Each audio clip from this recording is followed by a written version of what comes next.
တက်20ကျော်ပြီး scrap မဆန်းရသေးတဲ့သူအမြန်ဆန်းသုံးကြည့်ပါလို့ပြောချင်ပါတယ် scrap ကလေတာမန်ပေါ့နော်အိမ်မှာသုံးတာတော်ယုံနဲ့မကုန်ကျမရဲ့တူမချော်လေးဘလို့သုံးလိုက်တာလည်းမသိဘူးလက်လုံးတော့ပြူးထွက်သွားတာပဲ what တဘူးကလေ3ရက်4ရက်အတွင်းနဲ့ကုန်တာဒီမှာမင်းပြပေးမယ်လား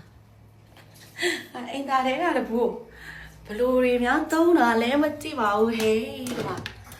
ကုန်မြန်ချက်ပြီးတော့လေ scrub လေးကပေါ့နော်ဒီမှာ scrub လေးကလေတော်တော်လေးကိုပဲမိုက်တာဒီမကြီးရလေbrand အတုရှိရယ်နော်တည်ကြကြကြည့်နော်မေချင်းဝါရောင်ထဲမှာဆိုလို့ရှင်ဒီ brand နဲ့ထည့်ထားပေးမယ်အထဲမှာကျတော့မကြီးနဲ့ coffee ကိုလုတ်ထားတာ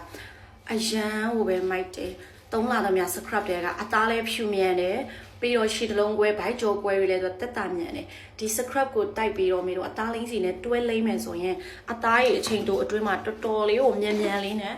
ဖြူလာတယ်ကြိတ်ကောင်းလာတယ်ချောမွလာမှာဖြစ်ပါတယ်စမ်းပြီးတော့ဝယ်သုံးကြည့်ချင်တဲ့တွေလည်းမေချင်းအဝါရောင်ထဲမှာထည့်ထားပေးမယ်နော်ရှင်